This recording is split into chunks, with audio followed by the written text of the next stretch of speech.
بالله من الشيطان الرجيم. بسم الله الرحمن الرحيم. وأذن في الناس بالحج يأتوك رجالا وعلى كل ضامر يأتين من كل فج عميق ليشهدوا منافع لهم ويذكروا اسم الله في أيام معلومات على ما رزقهم من بهيمة الأنعام فكلوا منها وأطعموا البائس الفقير ثم ليقضوا تفثهم وليوفوا نذورهم وليطوفوا بالبيت العتيق ذلك ومن يعظم حرمات الله فهو خير له عند ربه وأحلت لكم الأنعام إلا ما يتلى عليكم فاجتنبوا الرجس من الأوثان واجتنبوا قول الزور حنفاء لله غير مشركين به ومن يشرك بالله فكأنما خر من السماء فتخطفه الطير أو تهوي به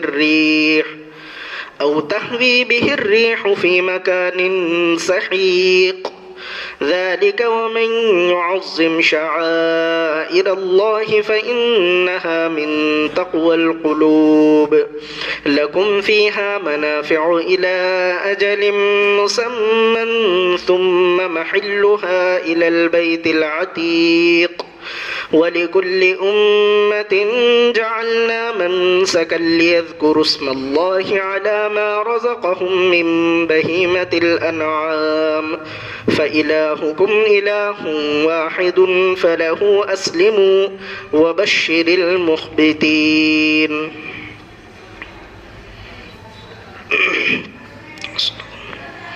اور لوگوں کو حج کے لیے بلائیے تو لوگ آپ کے پاس پیدل چلتے ہوئے اور دبلی پتلی اونٹنیوں پر سوار ہو کر ہر جانب سے آئیں گے تاکہ وہ اس میں اپنے فائدے دیکھ لیں اور اللہ کا نام لیں متعین دنوں میں ان جانوروں پر جو اللہ نے ان کو دیے ہیں.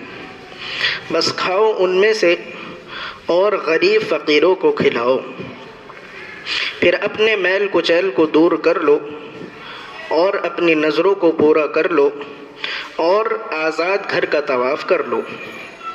بس جب یہ تم نے جان لیا تو یہ بھی جان لو کہ جو اللہ کے احترام والی چیزوں کی عزت کرتے ہیں وہ ان کے لیے ان کے رب کے نزدیک بہتر ہے اور حلال کر دیے گئے ہیں تمہارے لیے سب جانور سوائے ان کے جن کو پہلے بیان کر دیا گیا.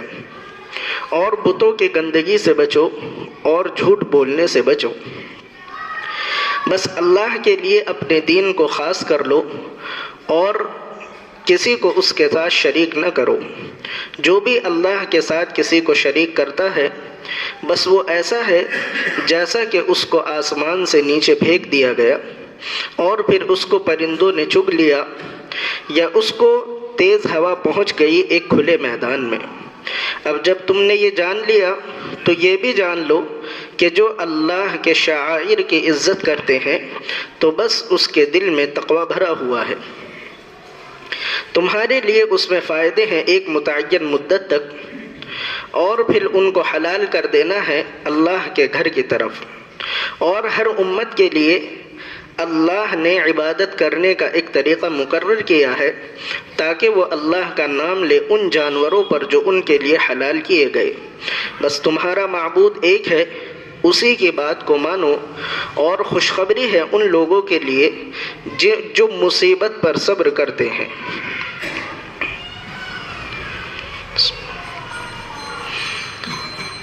یہ 17ویں پارے میں سورہ حج چل رہی ہے. آج اس کی آیت نمبر 27 سے آیت نمبر 34 تک چند آیتیں تلاوت کی گئی ہیں. سورہ حج میں پچھلے ہفتے حج کا ذکر شروع کیا گیا تھا اور حج کا جو مضمون سورہ حج میں ہے وہ بڑا اہم ہے، بڑا ضروری ہے اور بہت دلچسپ مضمون ہے۔ پچھلے ہفتے کی جو آیت تھی اس کے متعلق بھی مفسرین نے یہ لکھا ہے وَأَذِّن فِي النَّاسِ بِالْحَجِّ يَأْتُوكَ رِجَالًا، اے ابراہیم آپ لوگوں کو حج کے لیے بلائیے۔ قرآن کریم میں جتنی بھی حج کی آیتیں ہیں ان سب آیتوں میں یہ آیت بڑی فضیلت اور اہمیت رکھتی ہے۔ حج کا جب ذکر آتا ہے، حج کا نام لیا جاتا ہے، حج کا لفظ بولا جاتا ہے اور وہاں کی در و دیوار کا، خانہ کعبہ کا ذکر کیا جاتا ہے، مقام ابراہیم کا ذکر کیا جاتا ہے، صفا مروہ کا، منی مزدلفہ کا ذکر کیا جاتا ہے، ایک مسلمان کے سامنے جب ان چیزوں کا ذکر کیا جاتا ہے قدرتی بات ہے کہ اس کا دل اپنے آپ مچل اٹھتا ہے۔ ایسی محبت اللہ تعالی نے اس جگہ کی، اس مسجد کی، اس در و دیوار کی مسلمانوں کے دل میں ڈال دی ہے۔ جو لوگ وہاں نہیں گئے ان کا دل اس لیے تڑپتا ہے کہ کاش ایک بار تو وہاں کی زیارت کر لیں، اور جو وہاں چلے گئے ان کا دل اس لیے تڑپتا ہے کہ وہاں جا کر جو انہوں نے اللہ کی برکتیں، جو لذتیں محسوس کی، ہم ان کو بار بار محسوس کریں۔ عجیب بات ہے کہ نہ جانے والوں کا دل بھرتا ہے اور ان لوگوں کا دل تو کہاں سے بھرے گا کہ جو وہاں نہیں گئے ہیں۔ لیکن وہ جگہ ایسی جگہ ہے، بڑی برکتوں والی، بڑی احترام اور عزتوں والی جگہ ہے۔ اللہ تبارک و تعالی نے ایسی شان اس جگہ کی بنائی ہے۔ دنیا کی جتنی بھی جگہ ہے آپ دیکھیں، بڑی خوبصورت خوبصورت جگہ ہے، بہت اچھی اچھی جگہ دنیا میں، بڑے اچھے اچھے نظارے اللہ تبارک و تعالی نے بنائے ہیں۔ خانہ کعبہ تو اتنا خوبصورت بھی نہیں ہے۔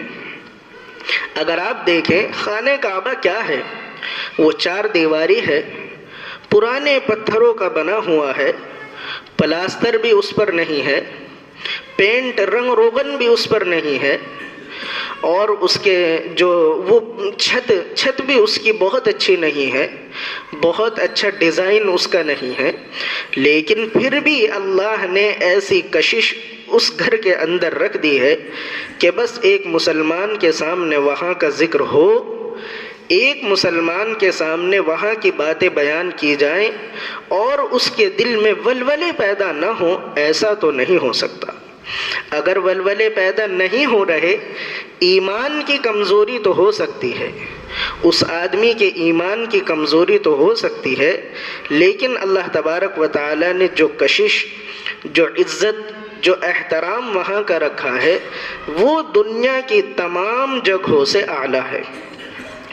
اور اللہ تبارک و تعالی کا یہ نظام ہے، اللہ تبارک و تعالی کا قانون ہے کہ وہاں کی حاضری اسی آدمی کو نصیب فرماتے ہیں جس کے دل میں تڑپ اور لگن ہوتی ہے۔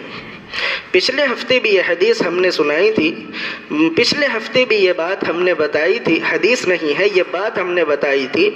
بعض علماء نے یہ بات لکھی ہے کہ کچھ لوگ تو ایسے ہوتے ہیں جن کے پاس وہاں جانے کا انتظام ہوتا ہے، ان کے پاس روپیہ پیسہ ہوتا ہے، وہ چلے جاتے ہیں۔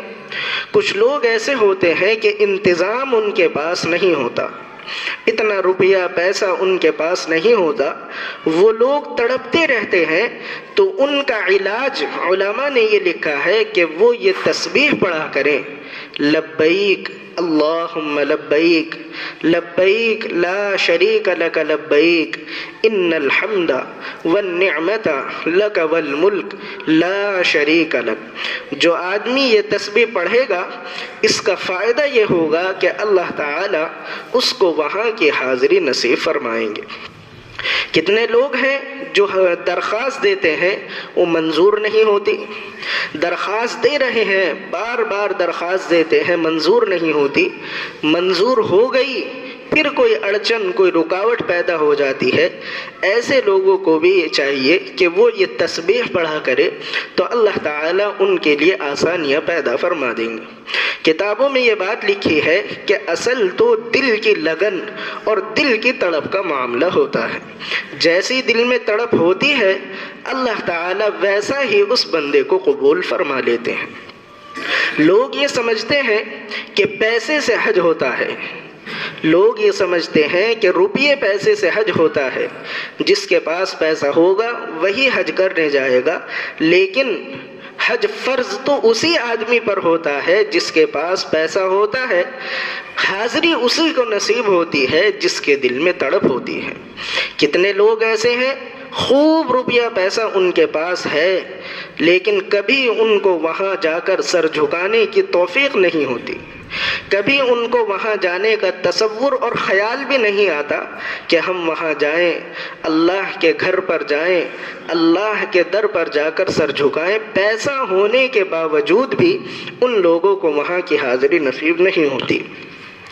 ایک صاحب کے بارے میں بیان کیا جاتا ہے کہ ان کا دل کا معاملہ ایسا ہی تھا، لگن تڑپ ان کے دل میں نہیں تھی، روپیہ پیسہ خوب تھا۔ لوگوں نے کہا کہ بھائی آپ کے پاس پیسہ ہے، حج آپ کے اوپر فرض ہو چکا ہے تو آپ حج کرنے جائیے۔ وہ جواب دیتے تھے کہ بھائی وہ ٹوٹا پھوٹا گھر ہے، وہاں جا کر کیا کریں گے؟ ایسے ہی ہم تصویروں میں یا ٹی وی موبائل میں دیکھ لیتے ہیں، وہاں جا کر کیا کریں گے؟ وہ تو یہیں سے ہم دیکھ لیتے ہیں۔ بہرحال گھر والوں نے زور ڈالا، کچھ تعلق والوں نے، دوستوں نے، یاروں نے زور ڈالا تو درخواست دے دی اور درخواست منظور بھی ہو گئی۔ درخواست منظور ہو گئی، فلائٹ کی تاریخ بھی آ گئی، وہ صاحب چلے بھی گئے، دلی پہنچ گئے، جہاز میں بیٹھ گئے۔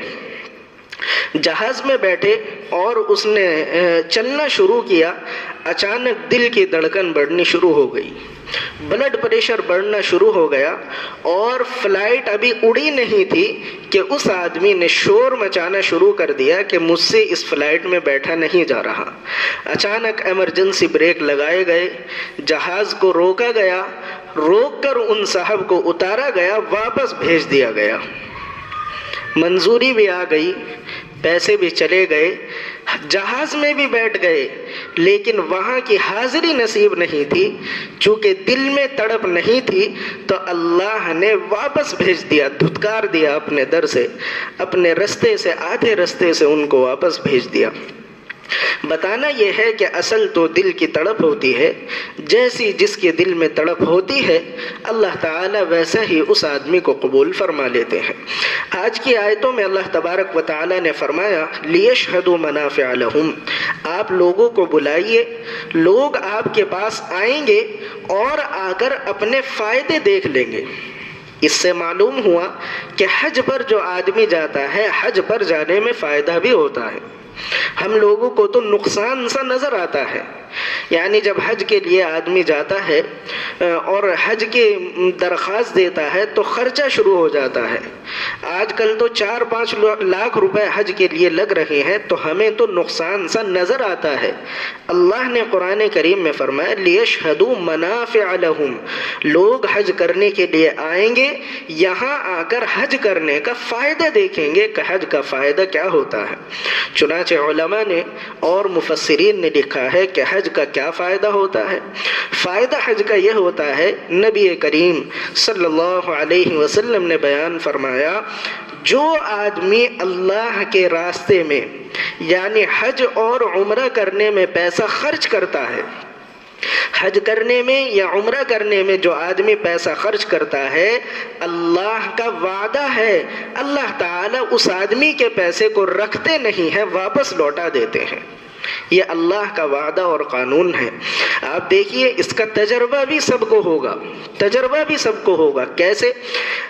جتنے لوگ حج اور عمرہ کرنے کے لیے جاتے ہیں، جب لوٹ کر آتے ہیں، کبھی آپ نے یہ نہیں سنا ہوگا کہ حج اور عمرہ کرنے کی وجہ سے کوئی آدمی غریب ہو گیا، حج یا عمرہ کرنے کی وجہ سے آدمی فقیر ہو گیا، حج یا عمرہ کرنے کی وجہ سے آدمی قرضے میں دب گیا، ایسا کبھی نہیں سنا ہوگا۔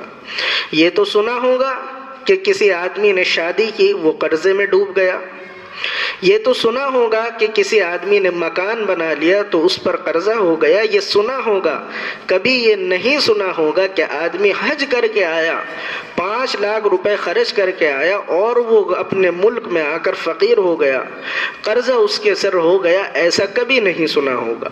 ہاں، آدمی ریاکاری کی نیت سے حج کرنے کے لیے جائے، دکھاوے کی نیت سے حج کرنے کے لیے جائے تو ایسا ہو سکتا ہے کہ وہ غریب ہو جائے، دل میں اخلاص ہو، دل میں تڑپ ہو، دل میں لگن ہو، پھر آدمی حج کرنے کے لیے جائے تو ایسا کبھی نہیں ہوتا کہ وہ آدمی غریب رہے، کیونکہ اللہ تبارک و تعالی اس آدمی کے پیسے کو اس کو لوٹا دیتے ہیں، اور ہماری زبان میں کہا جائے تو سود سمیت لوٹاتے ہیں، یعنی زیادہ کر کے بڑھا کر لوٹاتے ہیں۔ اللہ تبارک و تعالی تو بڑی شان والے ہیں، اگر کوئی 1 دیتا ہے تو اللہ تعالی 10 دیتے ہیں، کوئی 5 لاکھ خرچ کرے تو ایسا نہیں کہ اللہ تعالیٰ 3 لاکھ دیں یا 4 لاکھ دیں، بڑھا کر دیتے ہیں۔ لوگوں کے دماغ میں یہ غلط بات بیٹھ گئی کہ ہم ذرا بچوں کی شادی کر لیں، ہم ذرا مکان بنا لیں، فلاں زمین، فلاں دکان، فلاں مکان ذرا خرید لیں، پھر حج کرنے کے لیے جائیں گے۔ یہ غلط بات دماغوں میں بیٹھ گئی ہے، اس کو نکالنا چاہیے، چونکہ جب آپ حج کرنے کے لیے جائیں گے اللہ تبارک و تعالی پیسے کے محتاج نہیں ہیں، آپ کے پیسے کے محتاج نہیں ہے اللہ تبارک و تعالی، جتنا آپ خرچ کریں گے اس سے زیادہ آپ کو لوٹا دیا جائے گا۔ ایک حدیث میں نبی کریم صلی اللہ علیہ وسلم نے فرمایا، لوگوں اگر امیر ہونا چاہتے ہو، اگر مالدار ہونا چاہتے ہو تو حج اور عمرے کیا کرو۔ ایک صحابی حضور صلی اللہ علیہ وسلم کے پاس آئے، انہوں نے کہا کہ اللہ کے رسول کھانے کے لیے نہیں ہے، اللہ کے رسول کھانے کے لیے نہیں ہے۔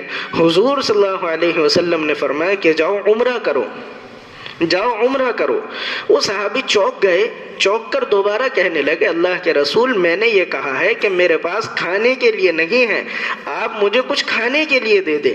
رسول اللہ صلی اللہ علیہ وسلم نے فرمایا کہ جاؤ عمرہ کر کے آؤ۔ وہ آدمی پھر خاموش ہو گئے، تھوڑی دیر سوچ کر پھر کہنے لگے، اللہ کے رسول میں نے آپ سے یہ کہا ہے کہ میرے پاس کچھ کھانے کے لیے نہیں ہے، آپ مجھے کھانے کے لیے دے دیں۔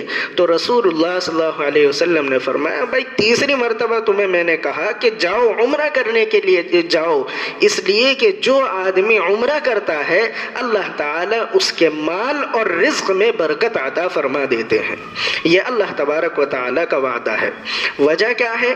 وجہ یہ ہے کہ آدمی وہاں اس سرزمین پر جاتا ہے، وہاں ایک ایسا دفتر اور ایسا آفس ہے، ایک ایسا دفتر، ایک ایسا آفس ہے کہ جس میں درخواست دی جاتی ہے تو وہ درخواست کبھی رد نہیں ہوتی، وہ درخواست کبھی دھتکاری نہیں جاتی۔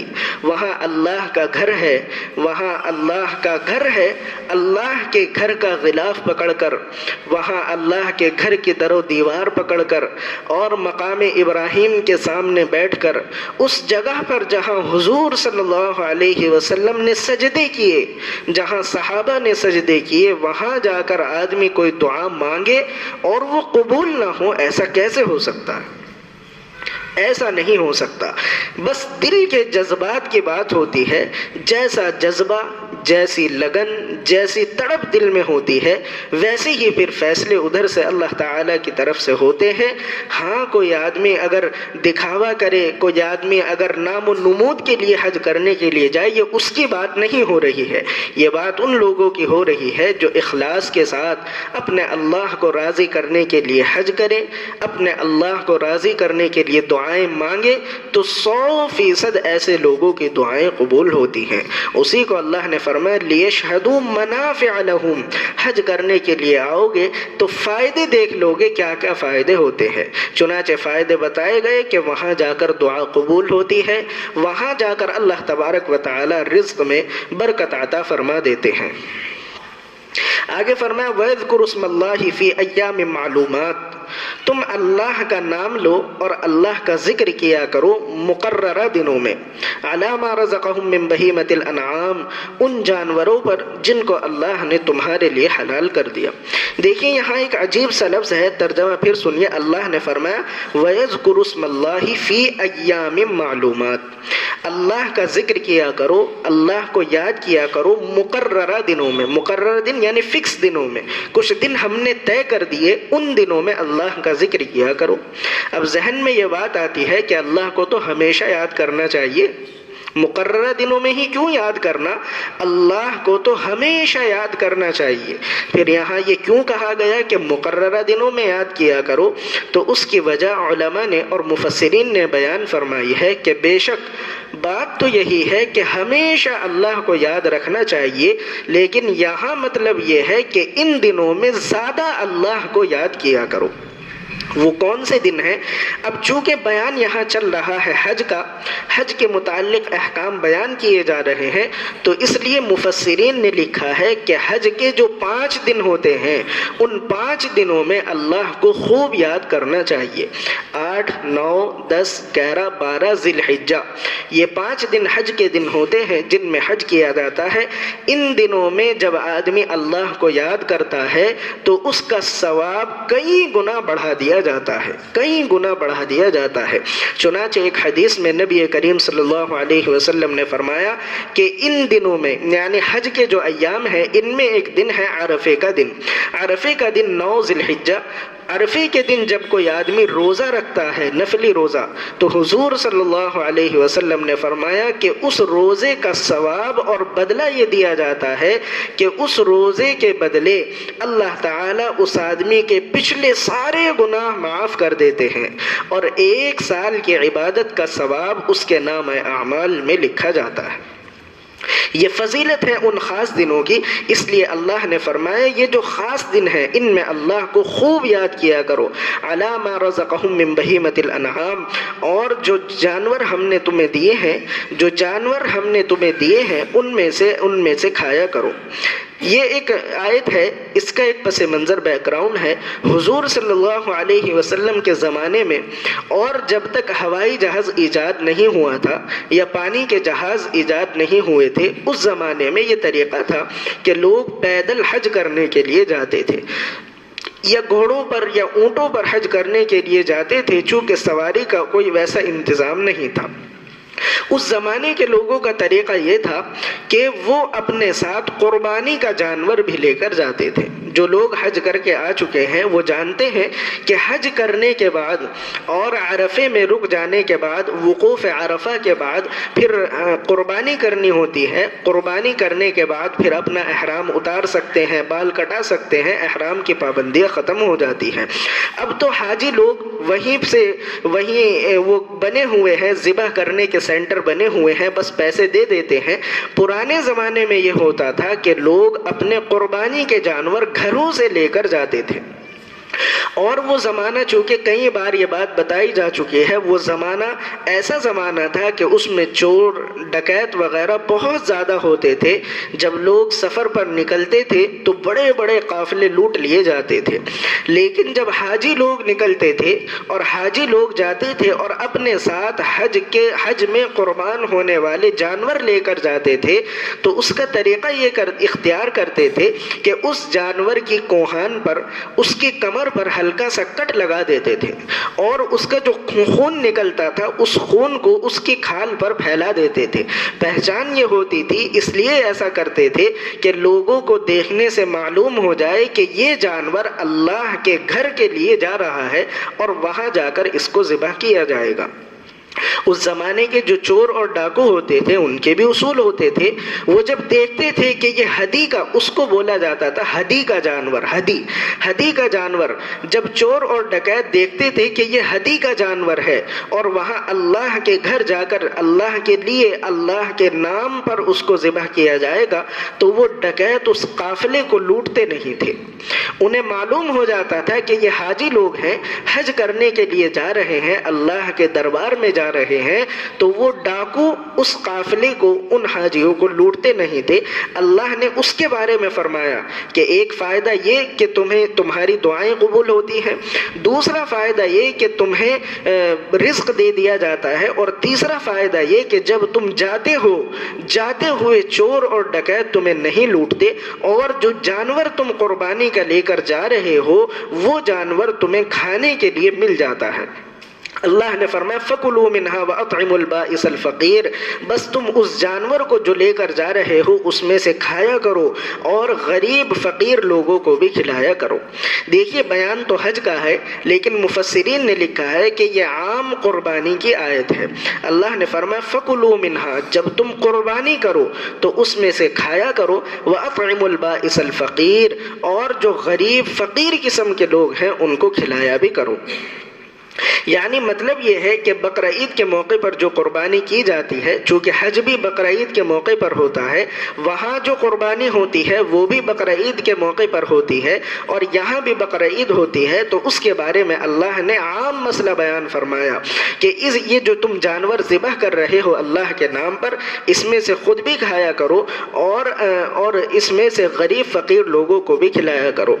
اس لیے مفسرین نے مسئلہ یہ لکھا ہے، مفسرین نے اور علماء نے، فقہا نے مسئلہ یہ لکھا ہے کہ جب کوئی آدمی قربانی کرے تو قربانی کے گوشت کے 3 حصے کرنے چاہیے۔ ایک حصہ آدمی اپنے کھانے کے لیے رکھے، ایک حصہ آدمی اپنے رشتہ داروں، تعلق والے، دوست احباب ہیں ان میں بانٹ دے، اور ایک حصہ قربانی کا آدمی غریب غربا میں، فقیر مسکین قسم کے جو لوگ ہیں ان میں بانٹے۔ یعنی اللہ تبارک و تعالیٰ نے قربانی کے جانور میں یہ حکم دیا ہے کہ کھاؤ اور دوسروں کو کھلاؤ۔ اب اس کا مطلب یہ نہیں ہے کہ بکرا ذبح کر کے فریج میں رکھ لیا جائے، اس سے اللہ تبارک و تعالیٰ نے قرآن کریم کی اس آیت میں منع فرمایا ہے۔ اللہ نے فرمایا خود کھاؤ، جتنا کھا سکتے ہو کھاؤ، باقی غریبوں کو کھلا دو، جمع کر کے اور اسٹور کر کے مت رکھو۔ ثم لیقضوا تفثہم، اللہ تبارک و تعالیٰ نے فرمایا ثم لیقضوا تفثہم، پھر اس سب کے بعد تم اپنے میل کچیل کو دھو لو۔ فکلوا منہا، جب تم قربانی کر لو، واطعموا البائس الفقیر، تو خود بھی کھاؤ اور دوسرے لوگوں کو بھی، غریب لوگوں کو بھی کھلاؤ۔ دیکھیے اللہ تبارک و تعالیٰ کا یہ بہت بڑا احسان ہے اس امت پر، امت محمدیہ پر۔ احسان یہ ہے کہ تاریخ میں یہ بات لکھی ہے کہ سیدنا ابراہیم علیہ السلام کے بعد سے ہر امت پر قربانی فرض کی گئی ہے، طریقے الگ الگ رہے ہیں۔ اللہ تبارک و تعالیٰ نے جس امت پر بھی قربانی فرض کی، طریقہ یہ بتایا کہ آپ کو قربانی کرنی ہے تو وہاں پہاڑ پر رکھ کر آئیے اپنی قربانی کا جانور۔ بس لوگ پہاڑ پر رکھ کر آتے تھے اور اوپر سے آگ آتی تھی، آ کر اس جانور کو، قربانی کے جانور کو جلا دیتی تھی، راکھ کر دیتی تھی۔ جس کی قربانی کا جانور جل گیا، راکھ ہو گیا، اس کا مطلب یہ ہوتا تھا کہ اس آدمی کی قربانی قبول ہو گئی، اللہ نے اس کی قربانی کو قبول کر لیا۔ اور جس کے آگ نہیں آتی تھی، جس کے جانور کو آگ نہیں جلاتی تھی، آگ نہیں آتی تھی، اس کا مطلب یہ ہوتا تھا کہ اس آدمی کا مال حرام ہے اور اللہ کے یہاں اس کی قربانی قبول نہیں ہوئی۔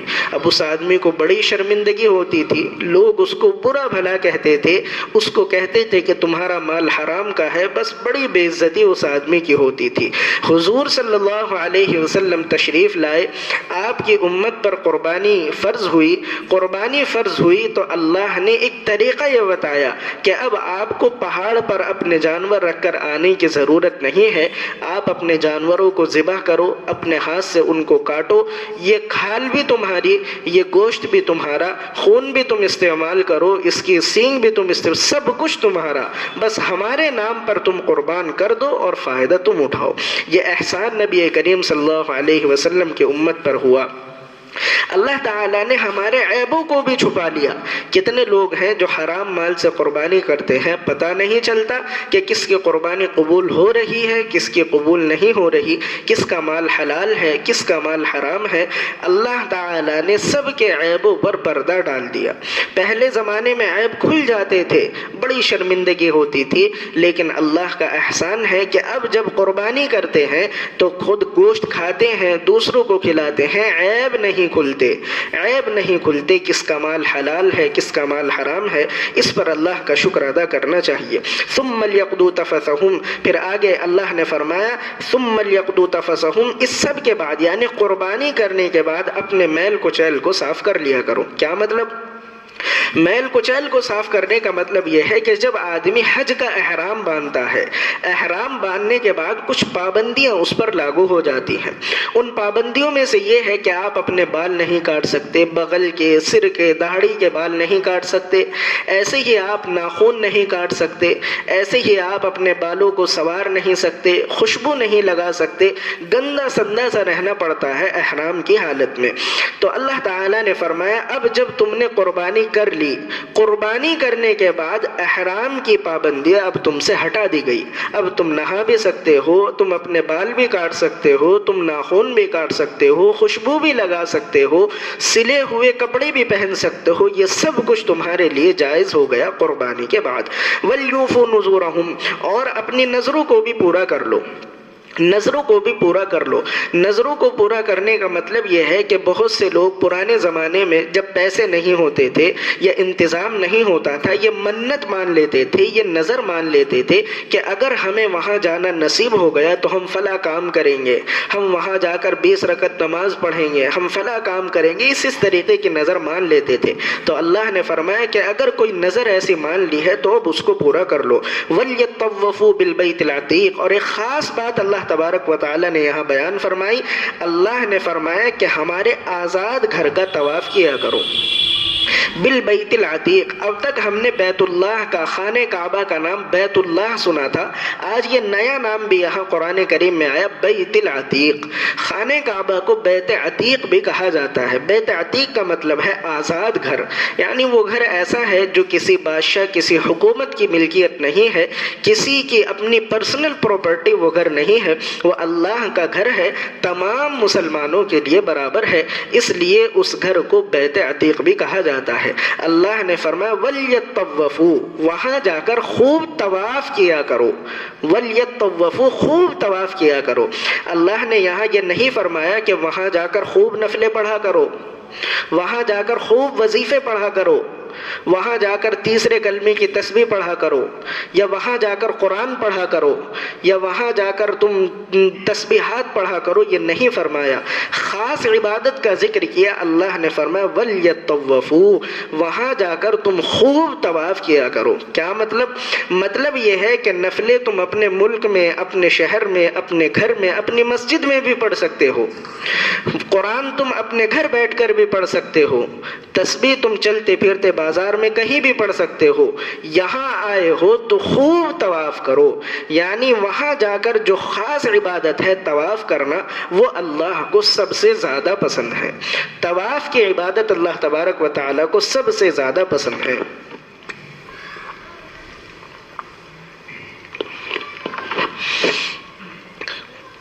کیونکہ وہ عبادت ایسی ہے جو صرف اور صرف وہیں انجام دی جا سکتی ہے، وہاں کے علاوہ کہیں اور طواف کی عبادت انجام نہیں دی جا سکتی۔ نفلیں آدمی اپنی مسجد میں پڑھ سکتا ہے، اپنے گھر میں پڑھ سکتا ہے، قرآن کریم اپنے کمرے میں بیٹھ کر پڑھ سکتا ہے، طواف نہیں کر سکتا۔ طواف کرنے کے لیے وہیں جانا پڑے گا۔ تو اللہ نے فرمایا کہ نفلوں کے چکر میں یہاں نہ پڑھو، وہ اپنے گھر جا کر پڑھ لینا، یہاں تو طواف کرو۔ یہی وجہ ہے کہ اللہ تبارک و تعالیٰ طواف کرنے والوں کو ثواب بھی زیادہ عطا فرماتے ہیں، اور یہی وجہ ہے کہ یہ جو طواف کی عبادت ہے وہ کبھی رکتی نہیں ہے۔ جب سے خانہ کعبہ بنا ہے، تاریخ میں یہ بات لکھی ہے، سیرت کی کتابوں میں بھی یہ بات لکھی ہے، جب سے دنیا بنی، دنیا بننے سے اللہ تبارک و تعالیٰ نے اس دنیا میں انسانوں کو بھیجنے سے پہلے فرشتوں سے خانہ کعبہ بنوایا، اور پہلے فرشتے اس کا طواف کرتے تھے۔ جب سے خانہ کعبہ بنا تب سے لے کر اب تک، اور اب سے لے کر قیامت تک، کبھی بھی اس گھر کا طواف نہیں رکا، کبھی بھی اس گھر کا طواف نہیں رکا۔ انسانوں نے کیا، جناتوں نے کیا، انسانوں اور جناتوں کا بند ہوا تو اللہ نے فرشتوں کی ڈیوٹی لگا دی، فرشتے اس گھر کا طواف کرتے رہے، لیکن کبھی طواف رکا نہیں۔ نہ رات میں رکتا ہے، نہ دن میں رکتا ہے، نہ دھوپ میں رکتا ہے، نہ بارش میں رکتا ہے، کبھی وہاں اس گھر کا طواف نہیں رکا۔ بہت سے لوگ یہ چاہتے ہیں کہ دن کا وقت ہے، اب بھیڑ زیادہ ہے تو رات میں کسی وقت ہم طواف کر لیں گے۔ جب رات میں پہنچتے ہیں تو دیکھتے ہیں کہ دن سے زیادہ بھیڑ وہاں رات میں ہوتی ہے۔ یہ اللہ تبارک و تعالیٰ نے طواف کے اندر برکت رکھی ہے، اور خاص طور پر اس کو ذکر کیا۔ جن لوگوں کو حج پر جانے کا یا عمرے پر جانے کا موقع ہو وہ ان باتوں کو یاد رکھیں۔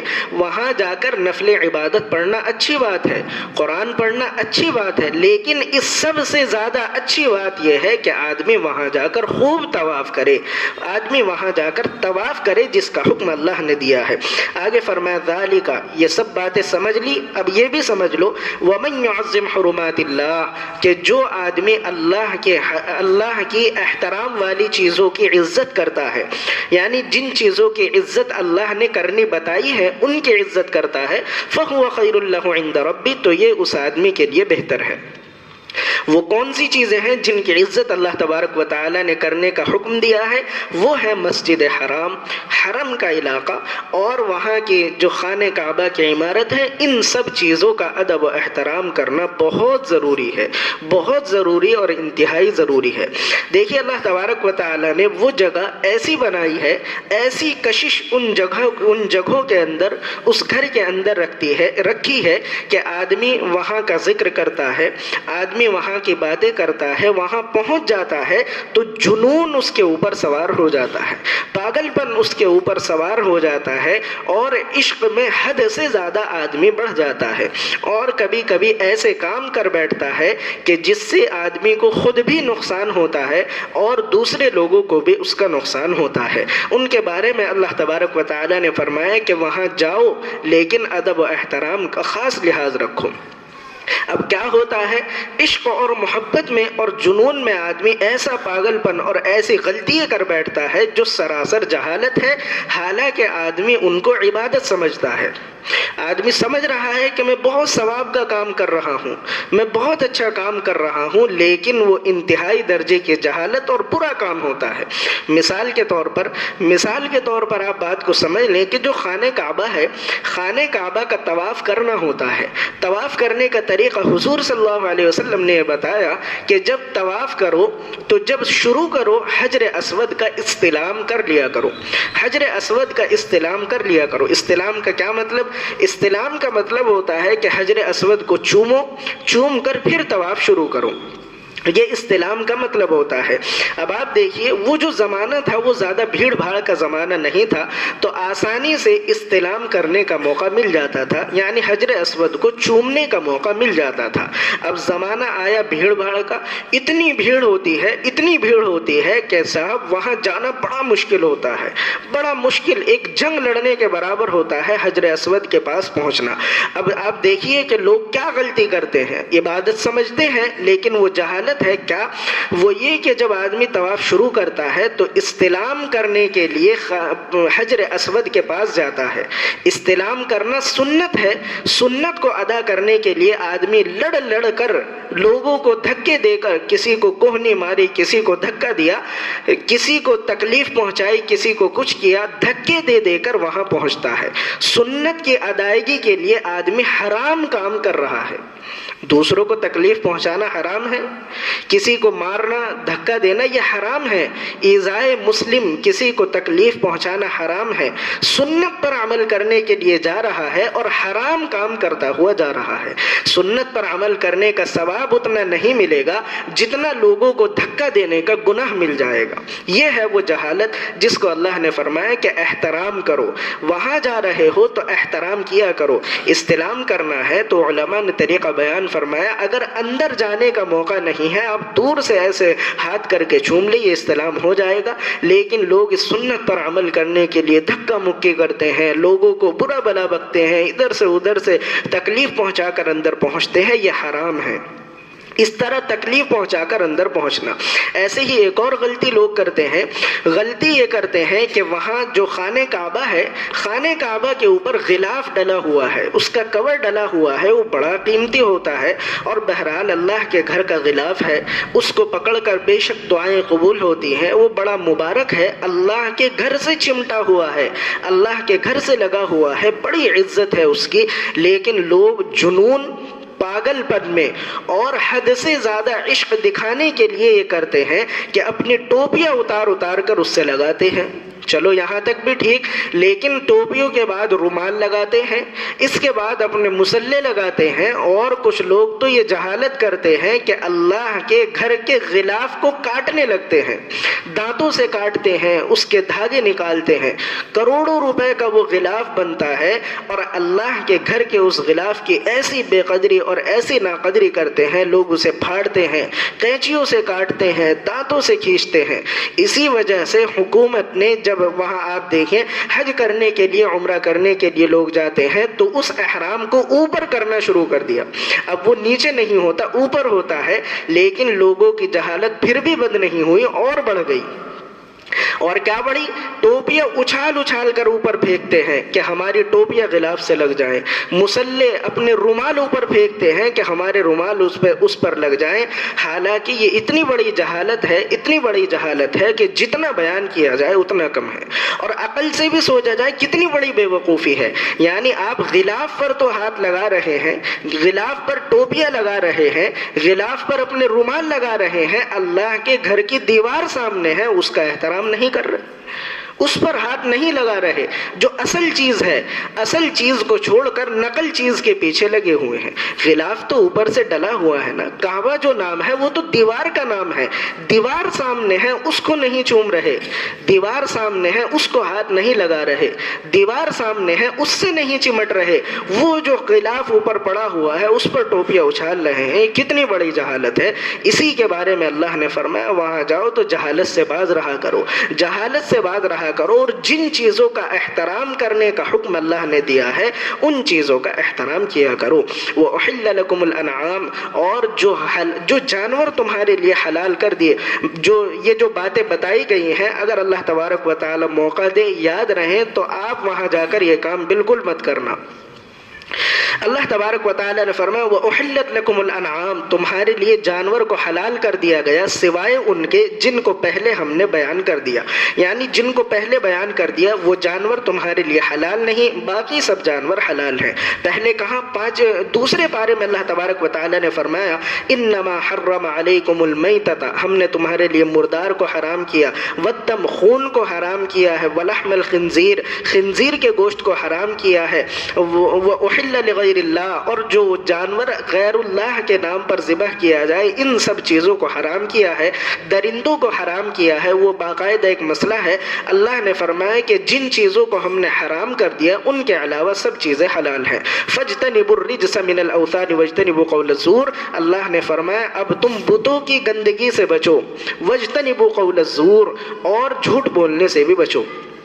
دیکھیے پرانے زمانے میں کیا ہوتا تھا کہ لوگوں کی یہ عادت تھی کہ اللہ کے نام پر کچھ جانوروں کو چھوڑ دیتے تھے، ایسے ہی کھلا چھوڑ دیتے تھے، ان کے گلے میں خاص پٹا ڈال دیتے تھے، اس پر لکھ بھی دیتے تھے کہ یہ اللہ کے نام پر ہم نے چھوڑا ہے۔ بس اللہ کے نام پر کسی جانور کو چھوڑ دیا، اب اس کو نہ کوئی پکڑتا تھا، نہ کوئی کاٹتا تھا، نہ کوئی ذبح کرتا تھا، نہ کوئی مارتا تھا، نہ کوئی ہاتھ لگاتا تھا۔ لوگ اس جانور کا احترام کرتے تھے، اس کی عزت کرتے تھے کہ یہ اللہ کے نام پر چھوڑا ہوا جانور ہے۔ اللہ نے فرمایا جن جانوروں کو ہم نے حلال کر دیا ان میں تمہیں یہ حرکت کرنے کی ضرورت نہیں، جن کو ہم نے حرام کر دیا ان کو کھانے کی ضرورت نہیں، جن کو حلال کر دیا ان کو کھاؤ، حلال جانوروں کو اللہ کے نام پر اس طرح مت چھوڑا کرو۔ یہ تو جاہلانہ رسم ہے۔ فاجتنبوا الرجس، اللہ نے فرمایا ان جاہلوں والی رسموں کو اب مت دہراؤ۔ اب اسلام آ گیا، جہالت کے اندھیرے چھٹ گئے ہیں، اب نور پھیلا ہوا ہے، اب تم جہالت کی باتوں پر عمل مت کیا کرو۔ وَاجْتَنِبُوا قَوْلَ الزُّورِ، اور اللہ نے فرمایا کہ بتوں کی گندگی سے بچو، وَاجْتَنِبُوا قَوْلَ الزُّورِ، اور جھوٹ بولنے سے بچو۔ دیکھیے یہاں پر بھی مفسرین نے ایک بڑا اہم نقطہ لکھا ہے۔ اللہ تبارک و تعالیٰ نے ذکر کیا فَاجْتَنِبُوا قَوْلَ الزُّورِ، بتوں کی گندگی سے بچو، یعنی شرک مت کرو، شرک کا کام مت کرو، شرک کی باتیں مت کرو، ان سب کو چھوڑو۔ اور ساتھ میں فرمایا وَاجْتَنِبُوا قَوْلَ الزُّورِ، جھوٹ بھی مت بولا کرو، جھوٹ سے بھی بچو، یعنی شرک کے ساتھ جھوٹ کو ذکر کیا اللہ تبارک و تعالیٰ نے۔ مفسرین نے اس کی وجہ لکھی ہے، اور وجہ یہ ہے کہ شرک کے ساتھ جھوٹ کو اس لیے بیان فرمایا، شرک کے ساتھ جھوٹ کو اس لیے بیان فرمایا، جھوٹ بولنے کا گناہ شرک کے برابر ہوتا ہے۔ جھوٹ آدمی بولتا ہے اس کا گناہ اس کو ایسا ملتا ہے جیسا شرک کا گناہ ہوتا ہے. ہاں اتنی بات ضرور ہے کہ شرک کے گناہ کو تو اللہ تعالیٰ معاف نہیں کریں گے. اگر کوئی آدمی کفر کی حالت میں مر گیا، شرک کی حالت میں مر گیا، اس کی تو کبھی مغفرت نہیں ہوگی. ان اللہ لا یغفر ان یشرک بہ ویغفر ما دون ذلک لمن یشاء.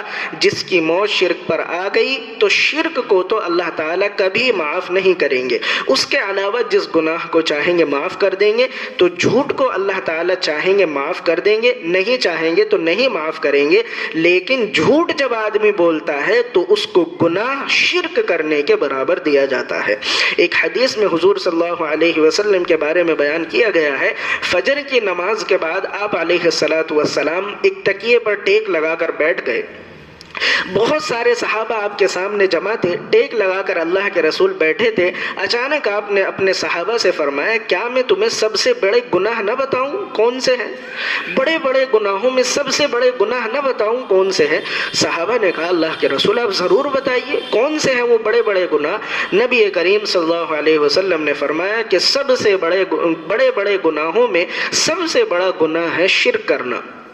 نمبر 2 بڑے بڑے گناہوں میں سب سے بڑا گناہ ہے ماں باپ کی نافرمانی کرنا. نبی کریم صلی اللہ علیہ وسلم نے شرک کے ساتھ ماں باپ کی نافرمانی کو بیان فرمایا. اور پھر حضور صلی اللہ علیہ وسلم ایسے ٹیک لگا کر بیٹھے تھے تو آپ ٹیک سے ہٹ گئے، تکیے سے آپ نے ٹیک ہٹا لی اور آپ کے چہرے کا رنگ بدل گیا اور فرمایا کہ سب سے بڑے گناہوں میں سب سے بڑا گناہ ہے جھوٹ بولنا. بڑے بڑے گناہوں میں سب سے بڑا گناہ ہے جھوٹ بولنا. بڑے بڑے گناہوں میں سب سے بڑا گناہ ہے جھوٹ بولنا. 3 مرتبہ رسول اللہ صلی اللہ علیہ وسلم نے فرمایا. محدثین نے فرمایا کہ شرک کو 1 مرتبہ بیان کیا، ماں باپ کی نافرمانی کو 1 مرتبہ بیان کیا، جھوٹ بولنے کو 3 مرتبہ بیان فرمایا.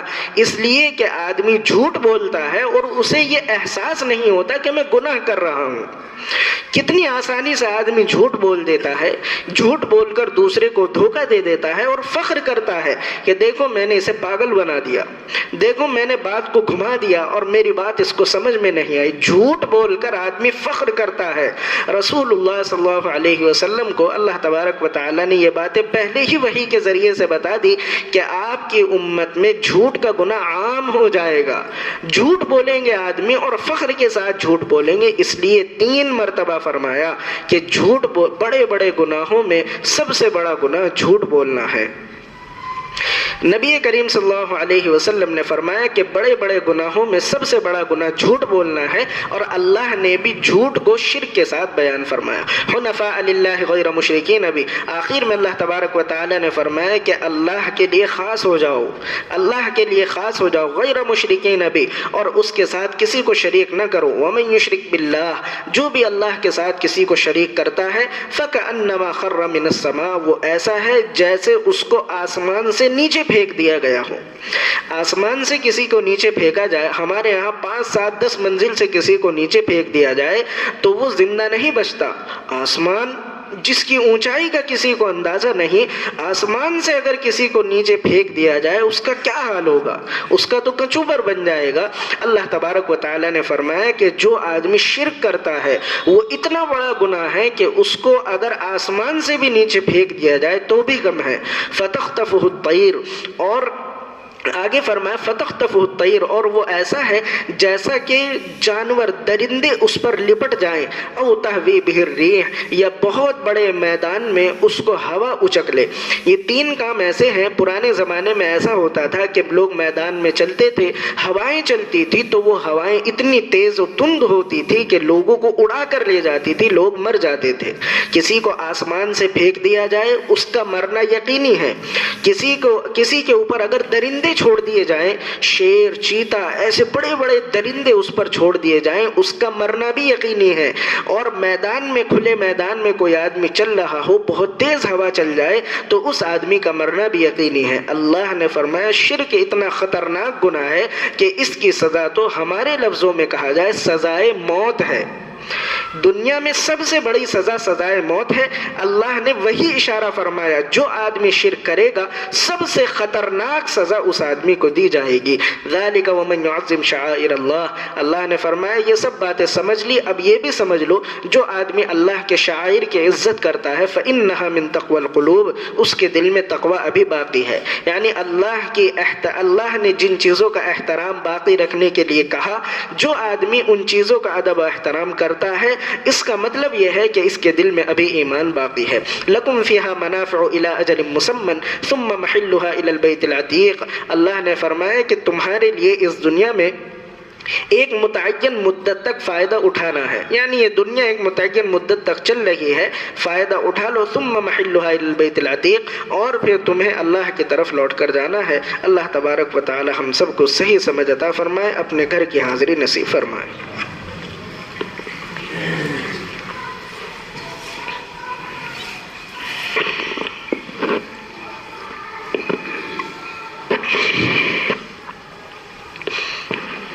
الحمد لله رب العالمين والصلاة والسلام على سيد الأنبياء والمرسلين لا إله إلا الله الحليم الكريم سبحان الله رب العرش العظيم الحمد لله رب العالمين أسألك موجبات رحمتك وعزائم مغفرتك والغنيمة من كل بر والسلامة من كل إثم لا تدع لنا ذنبا إلا غفرته ولا هما إلا فرجته ولا دينا إلا قضيته ولا حاجة هي لك رضا إلا قضيتها يا أرحم الراحمين اللهم إنا نسألك العفو والعافية في الدين والدنيا والآخرة وقنا عذاب النار ربنا هب لنا من أزواجنا وذرياتنا قرة أعين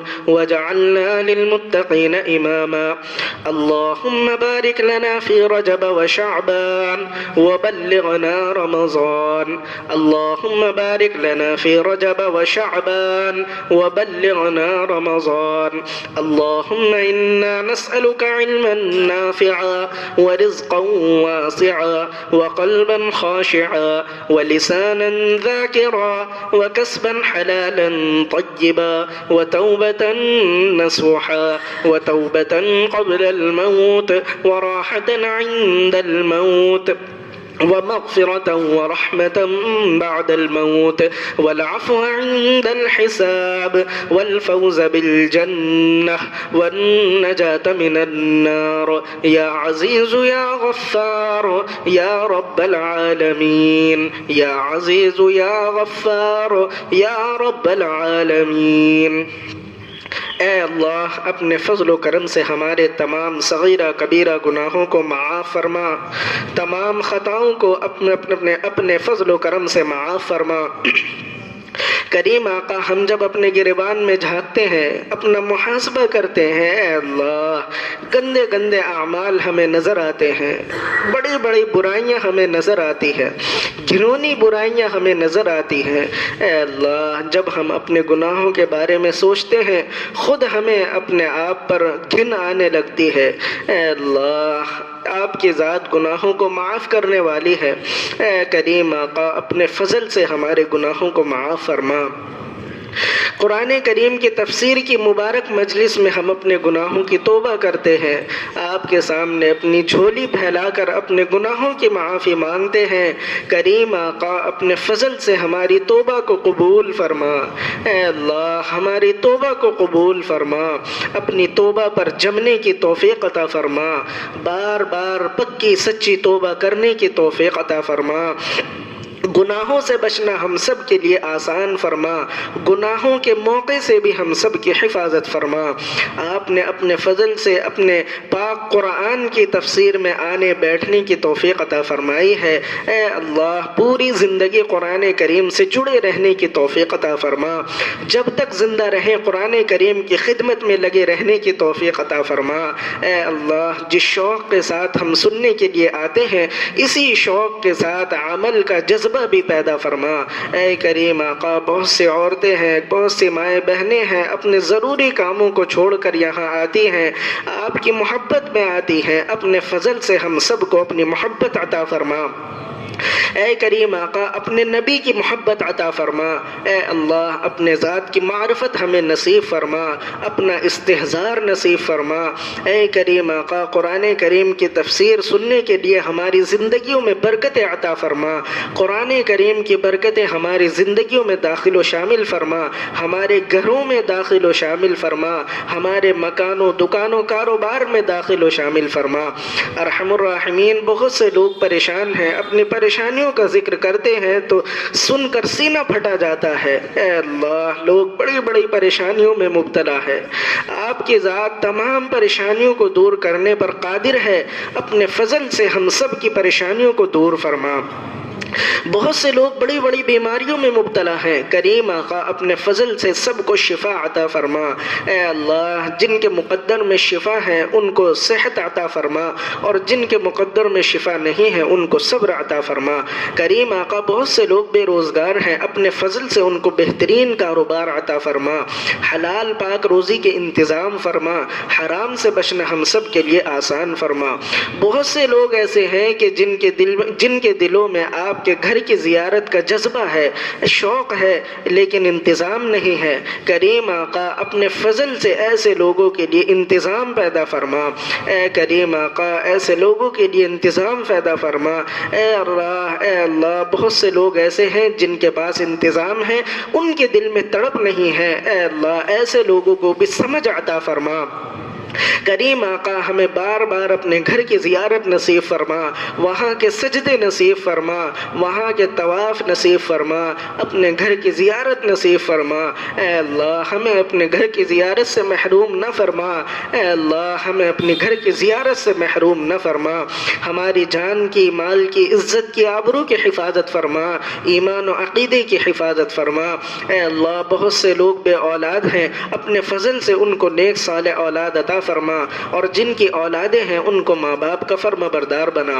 کتنے لوگ ہیں جن کے نکاح ہو گئے، ان میں آپس میں محبتیں پیدا فرما، اور جن کے نکاح ابھی نہیں ہوئے ہیں، اے اللہ، اپنے فضل سے ان کے لیے بہترین جوڑوں کے انتظام فرما۔ رمضان کا مبارک مہینہ بالکل قریب ہے، اے اللہ، ہمیں اس کی پوری قدر کرنے کی توفیق عطا فرما۔ کسی بھی طرح کی لاپرواہی سے، سستی سے، غفلت سے ہم سب کی حفاظت فرما، نفس کے شر سے حفاظت فرما، روزوں کی پابندی کی توفیق عطا فرما، تلاوت قرآن کریم کا شوق عطا فرما، نمازوں کی پابندی کی توفیق عطا فرما، تراویح کو شوق کے ساتھ پڑھنے کی توفیق عطا فرما۔ اے کریم آقا، یہ زندگی بڑی مختصر ہے، اے اللہ، ایک دن آئے گا ہم چلے جائیں گے، کوئی ہمیں یاد نہیں رکھنے والا ہوگا۔ اے اللہ، مرنے سے پہلے مرنے کے بعد آنے والی زندگی کی تیاری کرنے کی توفیق عطا فرما۔ اے کریم آقا، ہمارے بڑے جو اس دنیا سے جا چکے ان کی مغفرت فرما، جنت الفردوس میں اعلیٰ مقام عطا فرما، ہمیں ان کے لیے خوب ایصال ثواب کرنے کی توفیق عطا فرما، ہمیں ان کے لیے صدقہ جاریہ بنا۔ جو بڑے ہمارے زندہ ہیں، ماں باپ زندہ ہیں، ان کی عمروں میں برکت عطا فرما، ان کا سایہ تادیر ہمارے سروں پر قائم فرما۔ اے کریم آقا، اپنے فضل سے ہماری مختصر سی دعاؤں کو قبول فرما۔ جو لوگ دعاؤں کے لیے کہتے ہیں، لکھتے ہیں، دعاؤں کے لیے آتے ہیں، جائز تمنائیں اپنے دلوں میں لے کر بیٹھے ہیں، ان تمام کی جائز تمناؤں کو پورا فرما۔ ہمارے ان مختصر سے دعاؤں کو اپنے فضل سے قبول فرما۔ صلی اللہ تعالی علی خیر خلقہ محمد و آلہ و اصحابہ اجمعین برحمتک یا ارحم الراحمین۔